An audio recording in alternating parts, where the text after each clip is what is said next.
my name is Connor Howes and today I'll be completing Practical Assessment 11, Packing Kits, Instruments and Autoclaving. This is attempt 2 of this assessment where I'll be going over a few demonstration points that I missed in my previous assessment. So to begin, you need all of the right equipment. So I've got my laminated pouch here, which is unsealed. We have a plastic kidney dish and we have a black biro to label. When packing hollowware, it is extremely important that it is completely dry before packing.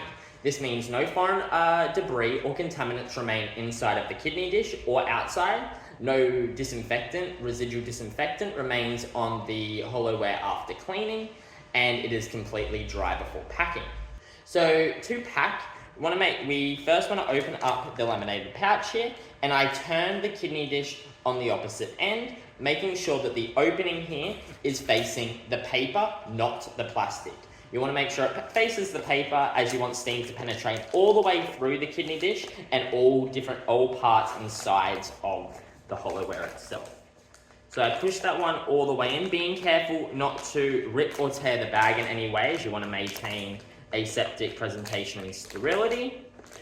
Then, as we want to go folding it in, and then we will peel it off here.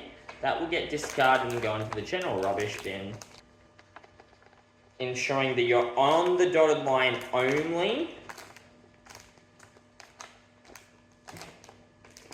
and you're folding all perforations and pressing down firmly along the center all the way outwards. Then you want to make sure that you are checking for sterility and aseptic presentation and package integrity, so there are no holes, there's no air pockets. Now I will just label it and then my initials. That one doesn't require a piece of autoclave tape as the sterilization pouch already has a marking indicator.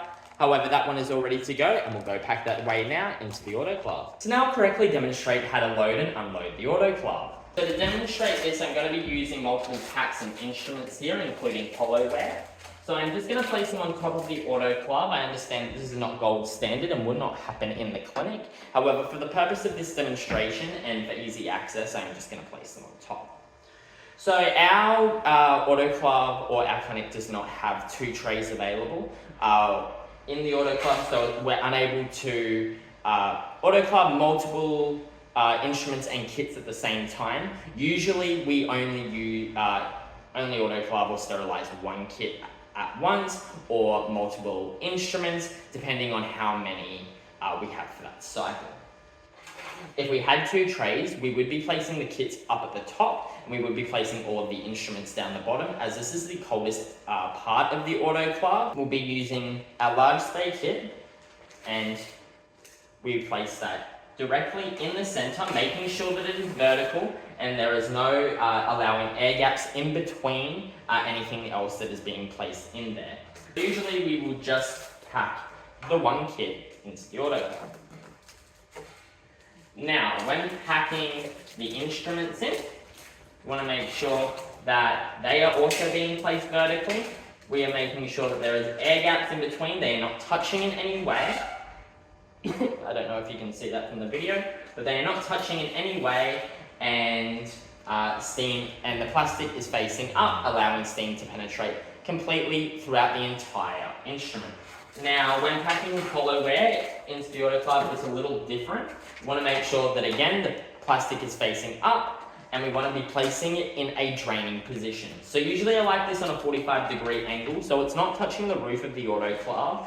I wouldn't really have anything else in the autoclave at this stage. You maybe could put another instrument in there. However, you want to make sure that no items are touching each other. So then we would want to be closing the autoclave door, making sure that nothing is on top, of course, making sure the correct cycle has been input for what we are packing. Now, that is everything today. I've gone over all the demonstration points for this attempt, and that is Practical Assessment 11, Packing Kits, Instruments and Autoclaving.